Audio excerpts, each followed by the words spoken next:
Alright guys, what's up? Gawkman here, and today I'm going to be giving a little history on this page that I recently showcased. This page of tanks. Because there's actually quite a bit of history, and I didn't get to explain much of it. So I'm just going to go ahead and get started here. So, at the bottom here, zoom in. At the bottom here we have the IS-9. This was the second tank that I had ever designed. This was heavily inspired by the IS-7, because back when I played Tier 8 tanks only in World of Tanks, back when I only had Tier 8 tanks, and I had never even had a Tier 9 or 10, I saw a lot of IS-7s, and I thought it was a very, very cool looking design, so I decided to make something very similar. So this thing has gone through a bit of changes throughout its history. Now, if you can see here, there is an outline.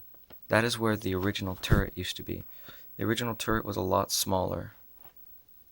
It was definitely a lot smaller. And then the outline of the original gun, the muzzle breaker being right there, just behind this fume extracting thingamajigger. And it did not have all this details like these, the skirts, these bars, the antenna, the commander's hatch. Before, it only had this hatch right here. Well, whenever I gave it its new turret, it only had this hatch. But then, 4 or 5 months ago, I refitted it basically, and I gave it a whole new look. Side skirts, this fuel tank, the basket, turret basket, and then the bars and stuff, and then another commander's cupola thingy-majigger, and then the antenna, and then a new gun. Because originally this gun was shorter, and then I extended it, made it look better. And onto the Firefly Mark II. This one has a bit of history too. This is the third tank that I had ever designed.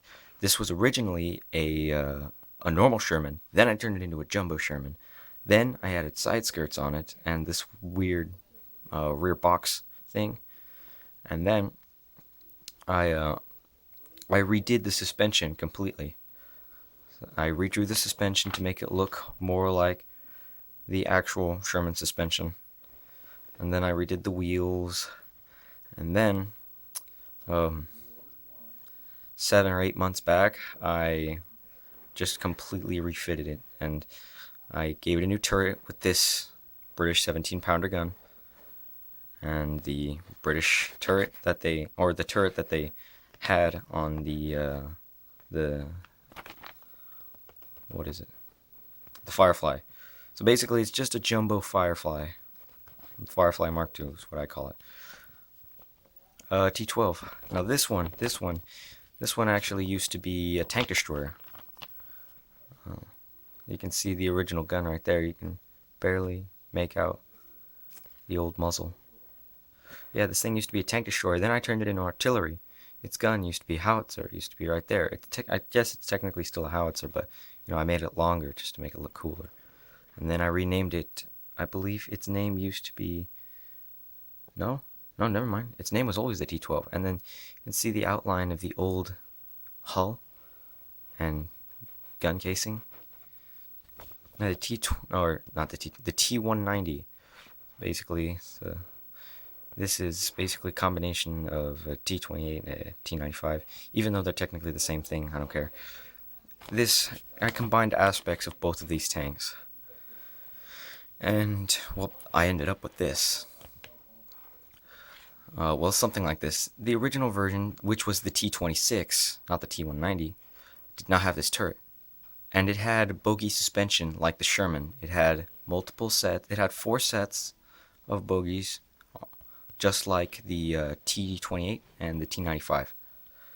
And these side skirts did not used to be there. You used to be able to see the return rollers, the drive wheel, and the return wheel. And then I added the side skirts, and then I redid the gun. I gave it a muzzle, made it look better, gave it a thicker gun manlet here. And then I added this turret on, and then at that point I had already renamed it the T190, which was to represent its 190mm gun. The M7. This one's pretty interesting. This used to be a completely different tank. I mean, literally completely different. This used to be an M4. I called it the Mini Sherman because you can see the outline here of where the hull of the Mini Sherman used to be, and then kind of the back of the turret right there with Commander's cupola right there. It was a Mini Sherman, basically a light Sherman tank with the howitzer, a 105 millimeter howitzer. I completely did away with the hull. I shortened it. This is still the original hull. I just shortened it a lot, and then I moved the road wheel, moved the road wheels, drive wheel, the return wheel, and all that.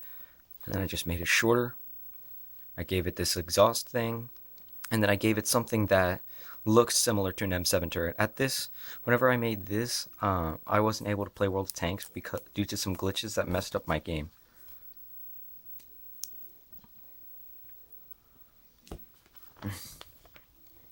Let's see. 2-pounder.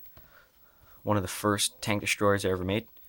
In fact, it is the first tank destroyer I ever made. The second one I ever made was the T-26, aka the T-190 now. Now, the 2-pounder was heavily inspired by the Universal Carrier, even though it looks nothing like a Universal Carrier. It looks more like a Lloyd gun carriage. But I drew this really early in my World of Tanks, like, I don't know, career, back when the Lloyd gun carrier wasn't a thing. And I didn't know it was a thing. So, yeah. Basically, I took a Universal Carrier, I modified it a little, and then I gave it the 2-pounder gun from the Matilda, or something that looks like it. Definitely not what it looks like. It's just something that looks like it. But yeah, now that I think about it, this is more like a Lloyd gun carrier. I think I'm going to rename this one day. Lloyd gun carrier. Or the Lloyd 2-pounder. Something like that, maybe. Sounds cool. Cromwell. Well, there's nothing really special about the Cromwell. It's basically been the same ever since I drew it. Only I added these kind of weird things. I don't know. I saw this on my Cromwell model, and I put them on the turret to make it look a little cooler. And then before it had a different looking gun. Then I revamped it, made it a 17-pounder gun. And yeah, that's basically it for that one. Tiger 10 or E100. Now, this thing used to be a lot different. It used to look like an E100. It had the boxy turret, and it was a lot shorter, actually.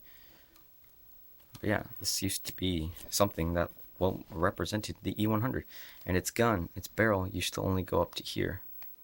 You can see now it's definitely a lot longer. It's a 150 millimeter gun. It's the same. It's basically the upgraded gun on the 100, only I lengthened it to give it, more penetration, I guess. And I added a little turret thing like on the Jaegeru, little mini turret on top, and then various commanders hatches and the cupola or something. And then I revamped its gun manlet. Actually, no, I didn't. Its gun manlet has been the same ever since I drew it. Same. This is where the front of the old turret used to be. Then I revamped it. I completely reshaped it. I made it look a lot more badass. So this is probably one of the most badass tanks I've ever drawn. And I also enhanced the angle of the armor. You can kind of see here where the old armor used to be. Made it angled even more. So that means this thing is a beast. Oh, God, I wish this was in World of Tanks. Really. Nothing really important about the Medium Mark IV, the M4 Stewart. It used to have a different turret. You can kind of see the outline right there. That's basically it. Then it used to have a howitzer. Then I gave it a longer gun because I wanted to. And T-44-2, well, T-44-2 has been almost exactly the same ever since I drew it. It used to be what I called the T-34-2. And yes, I know it's in World of Tanks. This was back when I didn't know that was a thing, okay? So don't rage. But yeah, this has basically been exactly the same ever since I drew it. Nothing's really changed. Nothing special. But yeah, there we go. There's the history on this page. Once again, tell me which tank do you think looks the coolest? I want to know. And also, coming in the future, I'm going to be showing off. Not only do I draw tanks, but I am very, very much into warships. I love drawing warships. I really do. Like this. This is just one example of, I guess this is one of my lower standard warships. It's not the best, but still kind of cool. But yeah, I do have warships, and I will show those off in the future. And also, just cause to end it off, the Minnie Mouse. Look at this. It's so tiny. Look at my finger. It's so tiny. Anyway, thank you guys for watching, and goodbye.